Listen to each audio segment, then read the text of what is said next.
எல்லாருக்கும் நமஸ்காரம். இன்னைக்கு ஸ்ரீமன் நாராயணியத்துல தசகம் 34 பார்க்க போறோம். இது ஸ்ரீமத் ராமாயணம் ஹனுமத் சமாகம பரியந்தம். இந்த தசகம் 34, 35 ராமாயணத்தோட சுருக்கம் அப்படின்னே சொல்லலாம்.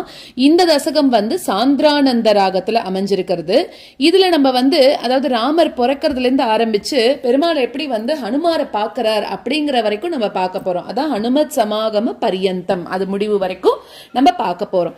முதல் ஸ்லோகத்துல என்ன அப்படின்னாக்க, தேவர்கள் அவள்லாம் என்ன பண்றா, இந்த மாதிரி ராவணன் கூட்டம் ரொம்ப கஷ்டப்படுத்திட்டு இல்லையா, அப்போ அதனால தேவர்கள்லாம் என்ன பண்றா அப்படின்னாக்க, ராவணனை நீ எப்படியாவது அழிச்சுடணும் அப்படின்னு உன்கிட்ட விஷ்ணுவா இருக்கக்கூடிய உன்கிட்ட வேண்டின்றதுனால நீ என்ன பண்ண, கோசல நாட்டுல நீ ஒரு மனிதனா பிறவி எடுத்து அவளை அந்த ராட்சச கணங்களை நான் அடிக்கிறேன் அப்படின்னு நீ சங்கல்பம் பண்ணிண்ட. அதனால என்ன பண்ணனாக்க, கோசல நாட்டுல அதாவது அயோத்தியில ருஷ்யஸ்ருங்க முனிவர் அவர் புத்திரகாமேஷ்டி யாகம் அதை பண்ணிட்டு இருக்கும் போது தசரத மன்னருக்கு என்ன பண்றாரு அப்படின்னாக்க, ஒரு பாயசத்தை கொடுக்கறாராம்.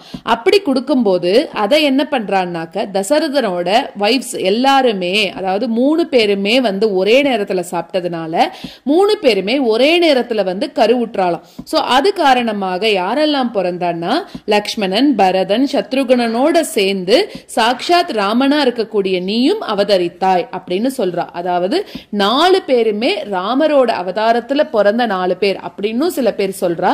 சோ அதனால இவா 4 பேரும் அந்த பாயசத்தை சாப்பிட்டதுனால பிறந்தா. இது எல்லாமே பெருமாள் முன்னாடியே சங்கல்பிச்சுன்றதுதான். அதுக்கான ஏற்பாடுகளா தான் பாயசம் கொடுக்கிற மாதிரி, அந்த பாயசத்துல இருந்து இவா கருவுடுற மாதிரி எல்லாருமே அது எல்லாமே பெருமாளோட லீலைகளாவே அமைஞ்சது. அது முதல் ஸ்லோகம். ரெண்டாவது ஸ்லோகத்துல என்ன சொல்றா அப்படின்னாக்க, பிறந்து முடிச்சதுக்கு அப்புறமா பெருமாள் பிறந்து வளர்ந்துட்டு இருக்கார். அதுக்குள்ள அவர் என்ன பண்றாருன்னா, வில் வித்தை எல்லாம் கத்துண்டார். ஏற்கனவே ராமர் சின்ன வயசுல இருக்கும் போதே வில் வித்தை எல்லாத்தையும் கத்துண்ட ராமர் அவர் என்ன பண்றார் அப்படின்னாக்க, கோதண்டத்தை ஏந்திண்டு அந்த வில்லை ஏந்திண்டு லக்ஷ்மணனோட கூட சேர்ந்துண்டு, ராமர் எங்க போனாரோ லக்ஷ்மணர் கூடவே போவாராம். அந்த லக்ஷ்மணரோட சேர்ந்துண்டு விஸ்வாமித்ரரோட ஒரு பெரிய வேள்வி அதை காக்கணும் அப்படின்னு ராமர் லக்ஷ்மணர் எல்லாரும் போறா. எதனால போறா, இவரோட அப்பா சொன்னாரா, நீ இதே மாதிரி விஸ்வாமித்ரரோட போ அப்படின்னு அப்பா சொன்னதுனால, அப்பாவுக்கு ரொம்ப மரியாதை கொடுக்கக்கூடியவர் ராமர். அதனால என்ன பண்றாருன்னா, அப்பா சொன்னதுனால விஸ்வாமித்ரரோட சேர்ந்துண்டு லக்ஷ்மணனோட கூட கூட்டிண்டு அவரோட வேள்வியை காக்கணும்னு போறார். போற வழி ரொம்ப கஷ்டமா இருக்கிறதுனால விஸ்வாமித்ரர் குழந்தைகளுக்கு களைப்பு தெரியக்கூடாது அப்படிங்கறதுக்காக என்ன பண்றாருன்னா, பலா அதிபலா அப்படின்னு சொல்லக்கூடிய 2 மந்திரங்களை உபதேசம் பண்ணிட்டே போறார். குழந்தைகள் ராமரும் லக்ஷ்மணர் 2 பேருமே என்ன பண்றான்னா, அதை ரொம்ப சின்சியரா அதை கேட்டுட்டே போறாளாம்.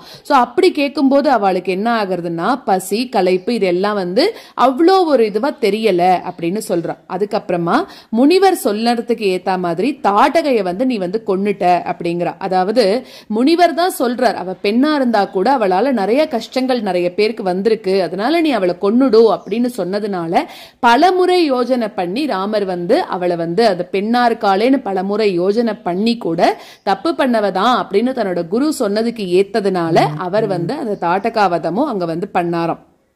அதுக்கப்புறம் முனிவர்கிட்ட இருந்து இன்னும் நிறைய அஸ்திர மந்திரங்கள் எல்லாத்தையும் உபதேசம் வாங்கிட்டு பலவிதமான ஆயுதங்களோட கூட முனிவரோட அந்த சித்தாசிரமம் அப்படின்ற இருக்கக்கூடிய ஒரு தப்போவனம் அதை நீ அடையிற அப்படின்னு சொல்றா. சோ 2வது ஸ்லோகத்துல தாட்டகாவதம் அது சொல்லப்படுறது.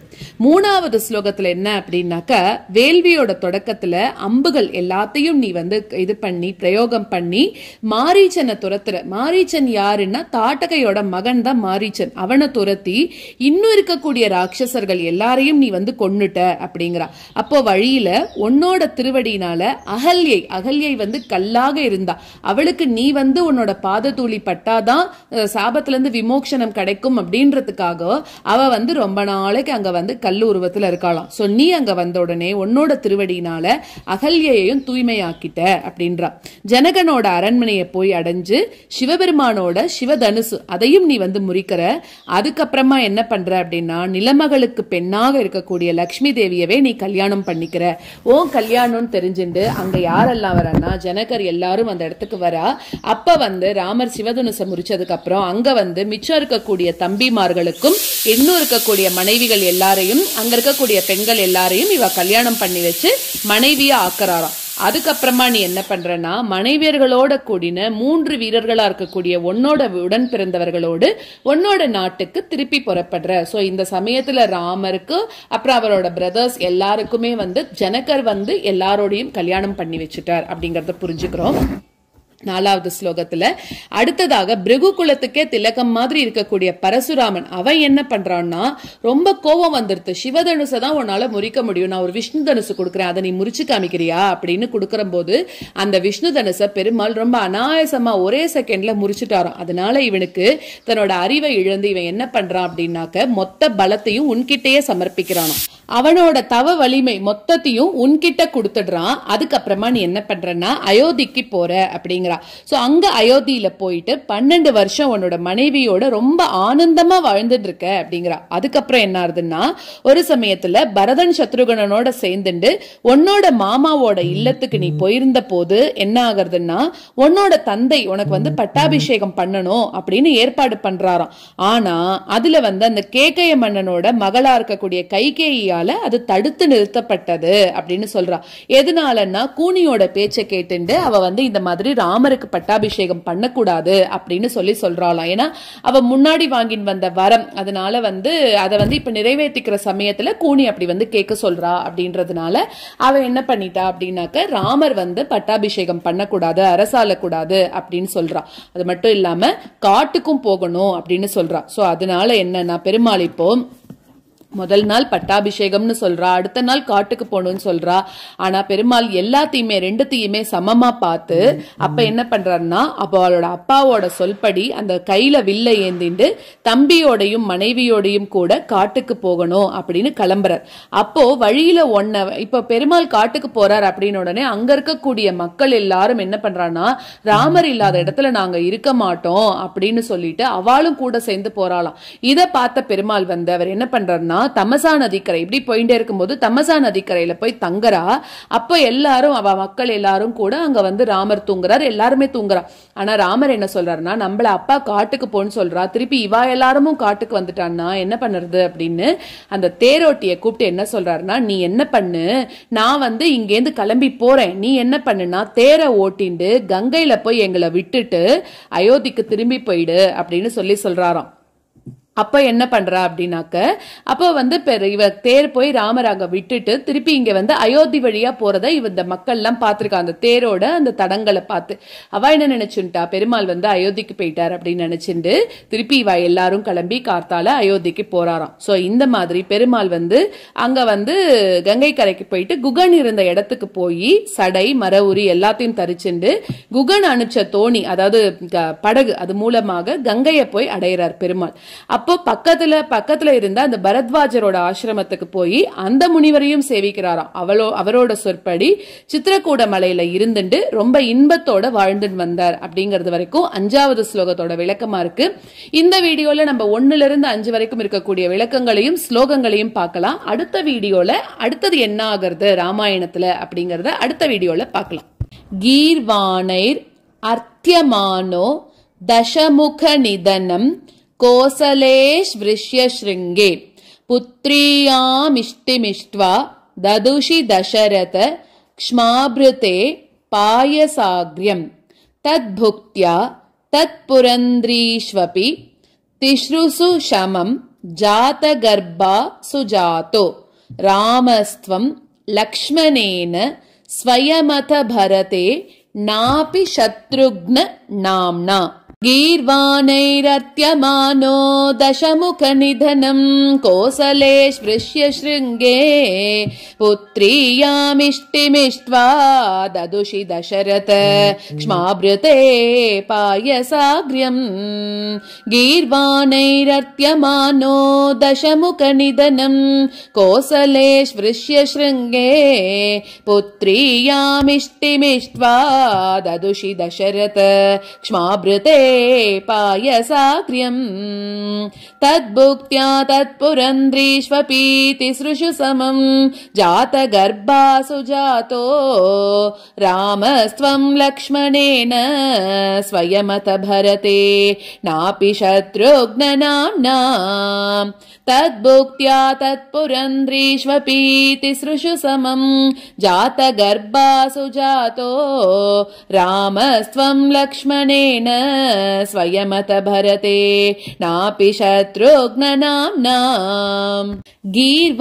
गीर्वाणैरत्यमानो दशमुखनिधनम् कोसलेष्वृष्य शृङ्गे पुत्र्यामिष्टिमिष्ट्वा ददुषि दशरथ क्ष्माभृते पायसाग्र्यम् तद्भुक्त्या तत्पुरन्द्रीष्वपि तिसृषु समम् जातगर्भासु जातो रामस्त्वं लक्ष्मणेन स्वयमथ भरते नापि शत्रुघ्ननाम्नाम् गीर्वाणैरत्यमानो दशमुखनिधनम् कोसलेष्वृष्य शृङ्गे पुत्र्यामिष्टिमिष्ट्वा ददुषि दशरथ क्ष्माभृते पायसाग्र्यम् तद्भुक्त्या तत्पुरन्द्रीष्वपि तिसृषु समम् जातगर्भासु जातो रामस्त्वं लक्ष्मणेन स्वयमथ भरते नापि शत्रुघ्ननाम्नाम् कोदण्डी कौशिकस्य क्रतुवरमवितुम् लक्ष्मणेनानुयातो यातो भूस्तातवाचा मुनिकथित मनु द्वन्द्वशान्ताद्वकेदः नॄणां त्राणाय बाणैः मुनिवचनबलात् ताटकां पाटयित्वा लब्ध्वास्मात् अस्त्रजालं मुनिवनगमनो देवसिद्धाश्रमाख्यम् कोदण्डी कौशिकस्य क्रतुवरमवितुम् लक्ष्मणेनानुयातो यातो भूस्तातवाचा मुनिकथितमनो द्वन्द्वशान्ताद्वकेदः कोदण्डी कौशिकस्य क्रतुवरमवितुम् लक्ष्मणेनानुयातो यातो भूस्तातवाचा मुनिकथितमनो द्वन्द्वशान्ताद्वकेदः नॄणां त्राणाय बाणैः मुनिवचनबलात् ताटकां पाटयित्वा लब्ध्वास्मादस्त्रजालं मुनिवनगमनो देवसिद्धाश्रमाख्यम् नॄणां त्राणाय बाणैः मुनिवचनबलात् ताटकां पाटयित्वा लब्ध्वास्मादस्त्रजालं मुनिवनगमनो देवसिद्धाश्रमाख्यम् कोदण्डी कौशिकस्य क्रतुवरमवितुम् लक्ष्मणेनानुयातो यातो भूस्तातवाचा मुनिकथितमनो द्वन्द्वशान्ताद्वकेदः नॄणां त्राणाय बाणैः मुनिवचनबलात् ताटकां पाटयित्वा लब्ध्वास्मादस्त्रजालं मुनिवनगमनो देवसिद्धाश्रमाख्यम् कोदण्डी कौशिकस्य क्रतुवरमवितुम् लक्ष्मणेनानुयातो यातो भूस्तातवाचा मुनिकथितमनो द्वन्द्वशान्ताद्वकेदः नॄणां त्राणाय बाणैः मुनिवचनबलात् ताटकां पाटयित्वा लब्ध्वास्मादस्त्रजालं मुनिवनगमनो देवसिद्धाश्रमाख्यम् मारीचं द्रावयित्वा मखशिरसि शरैर् अन्यरक्षांसि निघ्नन् कल्यां कुर्वन् अहल्यां पतिपदरजसा प्राप्य वैदेहगेहम् बिन्दानश्चान्द्रचूडं धनुरवनिसुताम् इन्दिरामेव लब्ध्वा राज्यं प्रातिष्ठदास्त्वं त्रिभिरपि च समं भ्रातृवीरैः सदारैः मारीचं द्रावयित्वा मखशिरसि शरैरन्यरक्षांसि निघ्नन् कल्यां कुर्वन्नहल्यां पतिपदरजसा प्राप्य वैदेहगेहम् मारीचं द्रावयित्वा मखशिरसि शरैरन्यरक्षांसि निघ्नन् कल्यां कुर्वन्नहल्यां पतिपदरजसा प्राप्य वैदेहगेहम् बिन्दानश्चान्द्रचूडं धनुरवनिसुताम् इन्दिरामेव लब्ध्वा राज्यं प्रातिष्ठदास्त्वं त्रिभिरपि च समं भ्रातृवीरैः सदारैः बिन्दानश्चान्द्रचूडं धनुरवनिसुताम् इन्दिरामेव लब्ध्वा राज्यं प्रातिष्ठदास्त्वं त्रिभिरपि च समं भ्रातृवीरैः सदारैः मारीचं द्रावयित्वा मखशिरसि शरैरन्यरक्षांसि निघ्नन् कल्यां कुर्वन्नहल्यां पतिपदरजसा प्राप्य वैदेहगेहम् बिन्दानश्चान्द्रचूडं धनुरवनिसुताम् इन्दिरामेव लब्ध्वा राज्यं प्रातिष्ठदास्त्वं त्रिभिरपि च समं भ्रातृवीरैः सदारैः मारीचं द्रावयित्वा मखशिरसि शरैरन्यरक्षांसि निघ्नन् कल्यां कुर्वन्नहल्यां पतिपदरजसा प्राप्य वैदेहगेहम् बिन्दानश्चान्द्रचूडं धनुरवनिसुताम् इन्दिरामेव लब्ध्वा राज्यं प्रातिष्ठदास्त्वं त्रिभिरपि च समं भ्रातृवीरैः सदारैः आरुन्धाने रुषान्धे भृगुकुलतिलके संक्रमय्य स्वतेजो याते यातोऽस्य योध्यां सुखमिह निवसन् कान्तया कान्तमूर्ते शत्रुघ्नेनैकदातो गतवति भरते मातुलस्यादिवासं तातारब्धोऽपि शेकः तव किल विहतः केकयाधीशपुत्र्या आरुन्धाने रुषान्धे भृगुकुलतिलके संक्रमय्य स्वतेजो याते यातोऽस्य योध्यां सुखमिह निवसन् कान्तया कान्तमूर्ते आरुन्धाने रुषान्धे भृगुकुलतिलके संक्रमय्य स्वतेजो याते यातोऽस्य योध्यां सुखमिह निवसन् कान्तया कान्तमूर्ते शत्रुघ्नेनैकदातो गतवति भरते मातुलस्यादिवासं तातारब्धोऽभिषेकः तव किल विहतः केकयाधीशपुत्र्या शत्रुघ्नेनैकदातो गतवति भरते मातुलस्यादिवासं तातारब्धोऽभिषेकः तव किल विहतः केकयाधीशपुत्र्या आरुन्धाने रुषान्धे भृगुकुलतिलके संक्रमय्य स्वतेजो याते यातोऽस्य योध्यां सुखमिह निवसन् कान्तया कान्तमूर्ते शत्रुघ्नेनैकदातो गतवति भरते मातुलस्यादिवासं तातारब्धोऽभिषेकः तव किल विहतः केकयाधीशपुत्र्या तातोक्त्या यातु कामो वनमनुजवधू संयुतश्चापधारः पौराणारुध्य मार्गे गुहनिलयगतः त्वं जटा चीरदारि नावा संतार्य गंगाम् आदिपदवि पुनः तंबरद्वाजमारात् नत्वा तद्वाक्य हेतोर अतिसुखमवसः चित्रकूटे गिरीन्द्रे।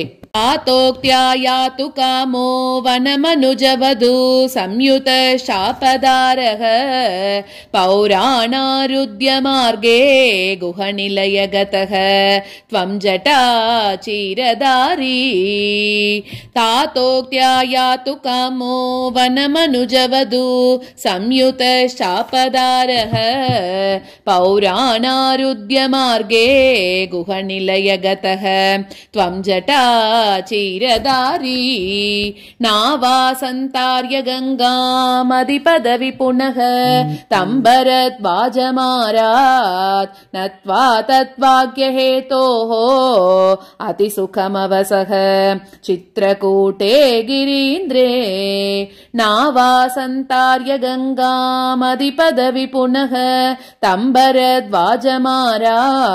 नत्वा तद्वाक्य हेतोः अतिसुखमवसः चित्रकूटे गिरीन्द्रे तातोक्त्या यातु कामो वनमनुजवधू संयुत शापदारः पौराणारुद्य मार्गे गुहनिलय गतः त्वं जटा चीरदारी नावासन्तार्य गंगामधिपदवि पुनः तम्बरद्वाजमारात् नत्वा तद्वाक्य हेतोः अतिसुखमवसः चित्रकूटे गिरीन्द्रे तातोक्त्या यातु कामो वनमनुजवधू संयुत शापदारः पौराणारुद्य मार्गे गुहनिलय गतः त्वं जटा चीरदारी नावासन्तार्य गंगामधिपदवि पुनः तम्बरद्वाजमारात् नत्वा तद्वाक्य हेतोः अतिसुखमवसः चित्रकूटे गिरीन्द्रे